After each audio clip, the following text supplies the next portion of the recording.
the pride of Ohio University, as is his son.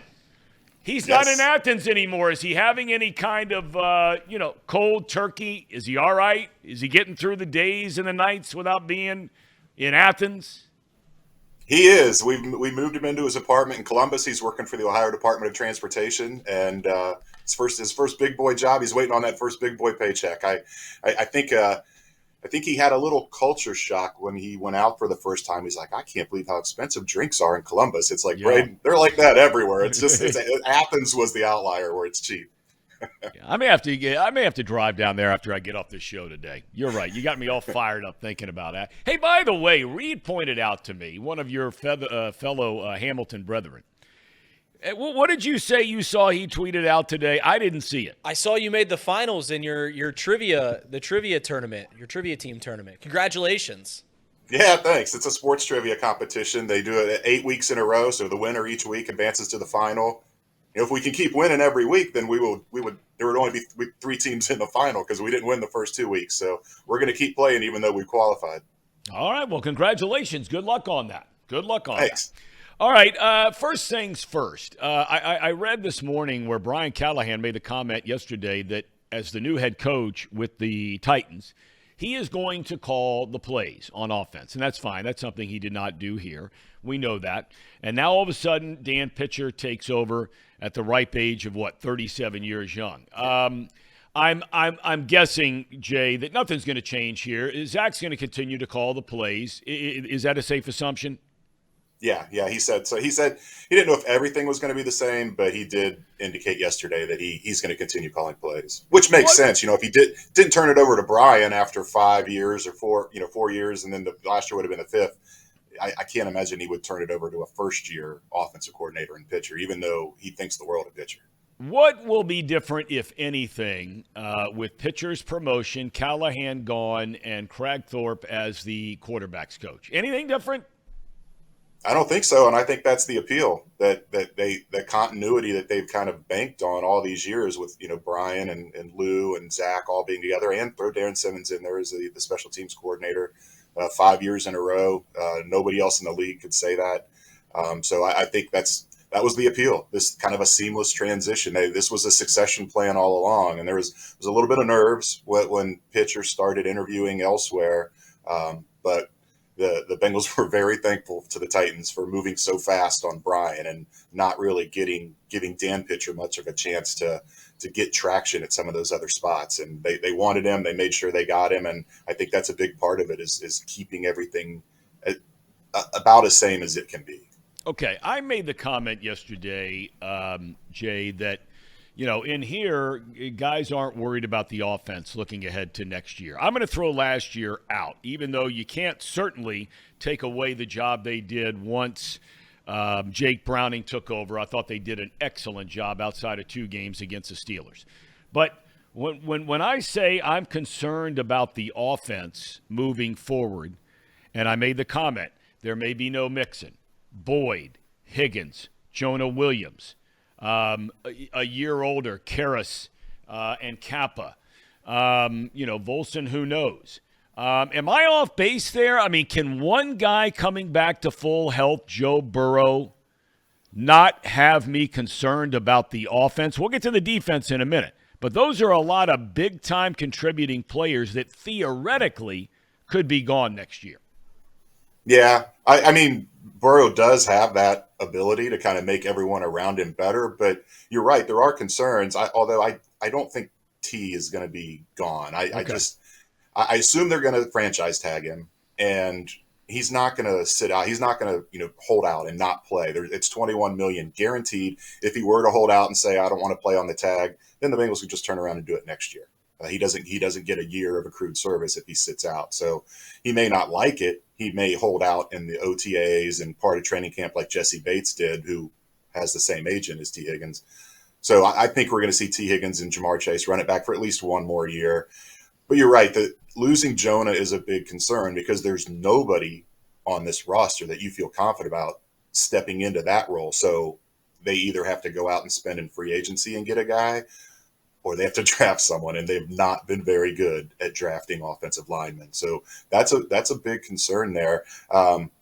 I think Mixon's addition by subtraction. He's very good. He's solid. He doesn't fumble. He gives you the efficient runs, but he didn't have that explosion that they really covet, because they're never going to be a heavy volume run team. So if you're running the ball fewer, you need to hit some of those big ones, and you'll live with the -2s, the -3s every now and then if you're getting the 20s, the 30s, the 40s. And Mixon just didn't give you the negative runs, but he didn't give you too many runs above 10 yards either. So I think Chase Brown, and then they'll add to that room. So there are concerns with what the offense will look like, but if you've got Burrow as the centerpiece, you can manage kind of those other question marks, and who knows. Maybe they draft a tackle who's better than Jonah. Maybe they go get another running back who pairs with Chase Brown, and the running game's even better than it was. It could go either way, but you're right. With this much change, it's the most change we've seen in quite some time with this team. So there's always going to be questions and concerns.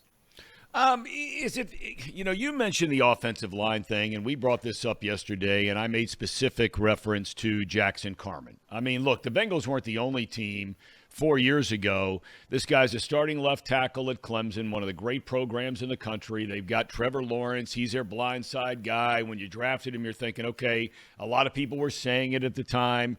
This is an 8 to 10 year starter, potentially could be there for you, blah, blah, blah, blah, blah. We know how that has worked out or not worked out. I don't know if this is a fair question. Maybe the answer is it's a combination of the two. Is it more of the evaluation of drafting offensive linemen with this team, or is it the development once they get here? It's a great question, because they basically, you throw out the Jim Turner year, so it's been Frank Pollock and Paul Alexander forever, those two guys, and they have a track record of developing offensive linemen. But for whatever reason, Frank hasn't been able to do it here the way he did it in Dallas. So that would lead you to maybe believe that it is the evaluation, and it's coming from the scouting side of things, that they're getting the wrong guys in here. Because Deontay Smith too, 4th round pick, and they were high on him, and he just hasn't developed. And him and Carman were kind of a roulette wheel, who was going to be inactive each week. So these guys aren't even dressing on game day. You do look though at the pro side. I thought Cody Ford was a sneaky good signing, and he comes in and was really impressive this year. I think they're going to bring him back this year. So it seems to be somewhat on the development side, but maybe it's both. Maybe they're drafting the wrong guys, and that's why they can't develop them. I don't know. I am not that versed in the technique and the inside part of offensive line, but I just know, talking to people, that the players, they love Frank, and they love what he does to make them better. But for whatever reason, the rookies that they're bringing in just aren't getting to where they need to get to. Jay Morrison, Pro Football Talk, kind enough to join us here today. When you look at the defensive side of the ball, and we were talking about this with Kansas City yesterday, that is a very, very young defense. The Bengals, when they were loading up and they had gotten all these guys on offense, they went out and spent a fortune and did a great job, by and large, in free agency when they brought in, whether it was Trey Hendrickson or Von Bell, and the list go, Awuzie, Hilton, all these sorts of guys. But now we saw the kind of season the defense had last year. Are you expecting, or are they in a position, maybe is a better question, of if not a complete overhaul, a serious change, multiple changes on the defensive side, or are they unable to do it? Yes, I think you're going to see an overhaul, but only on the defensive line. Pratt and Logan Wilson just signed extensions last year. They're locked in for a couple years at linebacker. The secondary, DJ Turner was a rookie last year, played well, but played like a rookie also. Cam Taylor-Britt he was in his second year, so those guys are going to be here for a while. Hilton's got one more year to go. I don't know what they're going to do at safety, but I have a feeling that what we saw last year, there was a lot of excitement about what Jordan Battle can be, and he played like a rookie at times, but he came in, took over as a starter, so he's going to be back there for a while. And Dax Hill was your first-round pick last year. It didn't mesh. Part of that was there was so much youth back there, especially on the back end, and the communication was a problem. not so much the athleticism and the ability of these guys. So I don't think you're going to the second tier and the third tier of that defense. You're not going to see a lot of change, but they've got to do something up the middle on that defensive line. You need to get more juice on the outside too, at edge rusher. It can't just be Trey Hendrickson up here at 17.5 and nobody else has more than 6 sacks. You need some balance on that D line. And who knows what's going to happen with DJ Reader and then his backups, Tupou, Jay Tafele. I mean, it's just they need more depth in there, and they need a stud 3-tech to get in there that can push the pocket and get some pressure on the quarterback, get some sacks from the middle of the defensive line. So even if they find a way to bring DJ Reader back next year on a kind of a prove-it deal, because he's not going to be healthy till August, September. Everybody's going to have spent all their money by then in free agency. I could definitely see him coming back on a cheap deal, but you still need to really attack that position in free agency and the draft, because that line, it was kind of the strength of the team the last couple of years, and it's Sam Hubbard's getting old fast. Joseph Osai has never developed. Cam Sample's a nice player, but he's just doesn't bring that juice in the pass rush. So they need a major upgrade and restocking at that position. Do you think it's more of a – I mean, you mentioned about the sack differential between Hendrickson and then everybody else. I think a lot of people are very high on Myles Murphy. I mean, he showed moments when he got a chance to play. Didn't play much, especially the first 3 quarters of a season. Then he did get a chance to play once Hubbard got hurt. But do you think, and because you just referenced both of them, if you could only do one or the other, go get a pass rusher or go get a Chris Jones, right? I mean, that would be – look, Orlando Brown Jr. came out of left field. Nobody saw that one coming last year. At least I didn't. Maybe you did. I mean, all of a sudden that thing happens, and there he was, right? The most coveted offensive lineman on the free agent market, and bang, the Bengals make him the highest paid guy. Would you be shocked at a Chris Jones kind of a sign? Yeah, I think I would. I mean, I guess you learn never to be surprised after last year, but a big part of last year was the fact that they wanted to re-sign Von Bell and they wanted to sign Samaje Perine, and those guys turned down offers from the Bengals to go elsewhere, and then they're left holding all this money, and it's like, well, this guy's available. We need an upgrade on the O-line, and that's kind of how the Orlando Brown thing came about. I don't know. I don't know if they would go that high on a Chris Jones. It's just you're going to have to pay Chase. Jamar Chase is going to reset the receiver market. I think they're going to try to sign Higgins to an extension. I don't know if that he'll be willing to do it for what they're going to offer, but they've got all this big money tied into so many other positions. Burrow, obviously, or you mentioned Orlando Brown, Hendrickson even got a bump last year, a pay raise. So I think the way to go there would be to get a young stud in there and kind of ride him for 4 years on a rookie deal. I wouldn't put it at 0%, obviously, but I think the chances are pretty low they would go after a Chris Jones. Okay. All right. At the end of the day, your gut tells you, and I'm gonna rip off a couple of players here, and I want to ask. You've already made reference to the T. Higgins situation. Do you think they sign him long term? I don't. The focus is going to be Chase. I don't know that you can tie up that much money at that position when you've got all this other money elsewhere. I think a big part of it that people forget is T wants to be a number one. He's never going to be a number one here. And now it's very intriguing with Brian Callahan going to Tennessee, which is T's home state. And you grew up not far from Nashville. Maybe that's a landing spot for him next year after he plays on the franchise tag this year. I think he's going to want to go somewhere and be the guy. And he's always going to kind of be in Jamar's shadow here, literally and figuratively, because his locker's right next to Jamar's, and Jamar sits and holds court every Thursday, and the scrum of media it's so big it infringes on T's space. So it's just I just can't see him staying here long. I think the Bengals will make a run. They'll make an offer, but I don't know it's going to be good enough to keep him here. Okay, well, with that in mind, though, so your feeling, if I hear you right, is, Jay, you think that they franchise Higgins one more year with the quote-unquote boys in the band, right? Higgins, Chase, Burrow, no more Boyd, one would assume. That's what you think ultimately happens? Yeah, I would expect that, because a lot of people talk about a tag and trade, but I don't see the Bengals doing that because they value so much what they know. And, yeah, even if someone gives you a great package of picks for T. Higgins, they always talk about this. Draft picks are big question marks. You don't know what you're getting in these guys that you draft. You know what you've got in T. Higgins.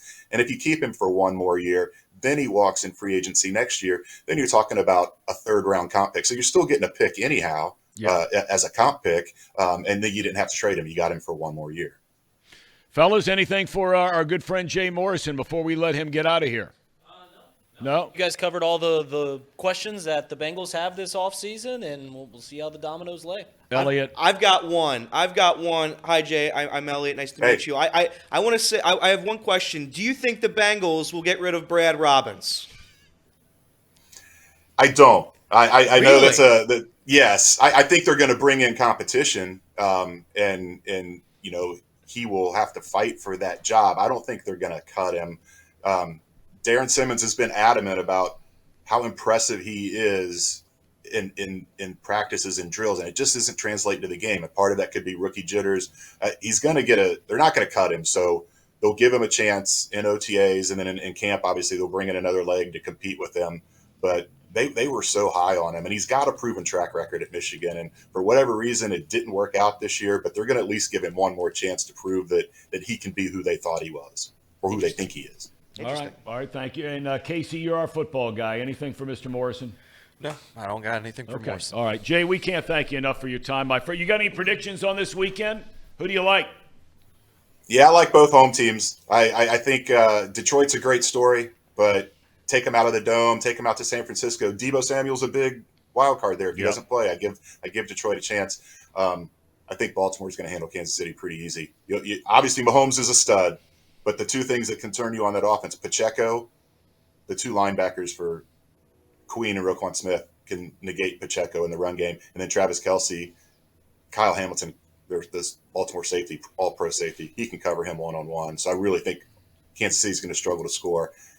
I don't think Baltimore's going to struggle to score. I don't think that game's even going to be that close. I think Baltimore's going to run away with it. Hey, one more thing that came to mind I want to ask you before I let you go. Sure. I am in shock. And look, everything's not a done deal yet. But I sit there and I say to myself, and I'm sure there are arguments for it, but man, I sit there and I say to myself, how in the world is Bill Belichick not hired as a head coach somewhere? I think you look at the teams, a lot of the teams that are hiring this cycle, and there's some rebuilds that need to be done there. And Bill's obviously older, and I think he's better suited to go somewhere like Dallas or Buffalo next year, teams that are ready to win but just haven't got over that final hump. And so I think that's what you're going to see is him go to a more established team next year, kind of take this year off. He obviously wants to coach. He wants to break down Shula's record. And I just think the teams that have such a far climb to go, maybe as great as Bill Belichick is, don't view that as a good pairing. And maybe next year we see Dallas, Buffalo, who knows? Maybe there's another surprise team that can't get over the hump. I don't think Harbaugh would step away, but if Baltimore doesn't get there again this year, then there's questions there. Yeah. All right, Jay, we thank you so much as always for your time, my friend. All the best, and hope you have a great weekend.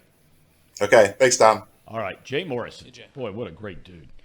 I mean, no surprise, guy like that's an Ohio University guy. No